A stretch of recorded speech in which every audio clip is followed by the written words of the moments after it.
We're discussing India's publishing industry and its prospects here on Mad About Markets. 100,000 crore opportunity. Let's weigh the pros and cons. What do we call it? The yays and the mays, and as always, Mangalam loves going with the yays. I love going with the yays, the eternal optimist. So let's talk about the big, boost coming in, which is the National Education Policy, which aims to increase the pre-K, K-12, basically school gross enrollment rate to 100% by 2030. So more kids going to school, more demand for books.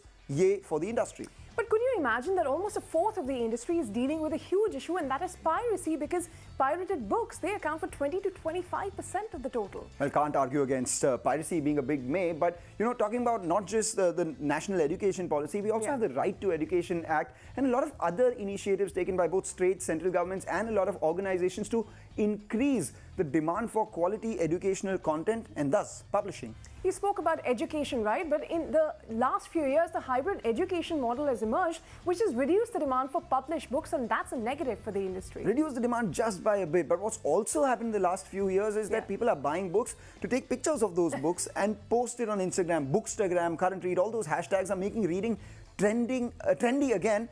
Whether they read or not is the big question. Well, that's the problem, right? They're posting more about it and reading less because there's so much distraction these days. And OTT platforms, your Amazon, your Netflix, the content on your phone, there's more time spent watching that than reading books on your, Kindle or otherwise. But you know what has also happened is all these authors have become celebrated authors. They become celebrities in their own right. Globally, we've had J.K. Rowling, etc. Here as well, the inflection point was Chetan Bhagat writing first. And then you had Amish Tripathi, Ashwin Sanghi, all these guys. Their book launches have become a spectacle and people really look forward to these. They do, and that is an incentive for the authors and the industry, but the dominance of e-readers, because more people are choosing e-books, that makes reading on the go easier, yes, but not so good for the industry. Not so good for the printing industry. Maybe a couple of these book companies may earn a little from the digital penetration, but not only are authors becoming celebrities, celebrities are also becoming authors. True. So we have a lot of people who are celebrated commissioning books, and why just people? We have corporations also wanting to tell their story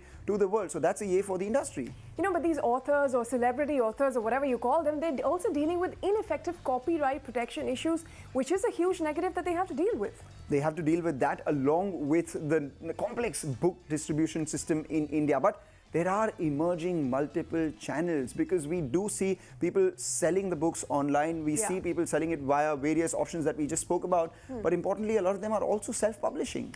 But every time we speak about the opportunity in a country like India that is so big and diverse, the rules change every few states, because private publishers face significant competition from state publishing housing because of varying rules across the country, which inhibits the industry from operating like a free market.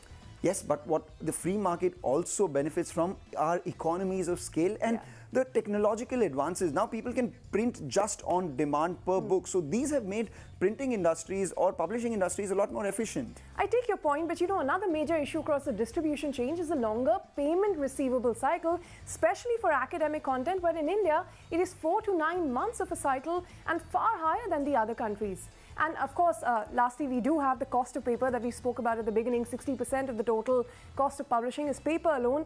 That kind of cost is difficult to sustain. That's true.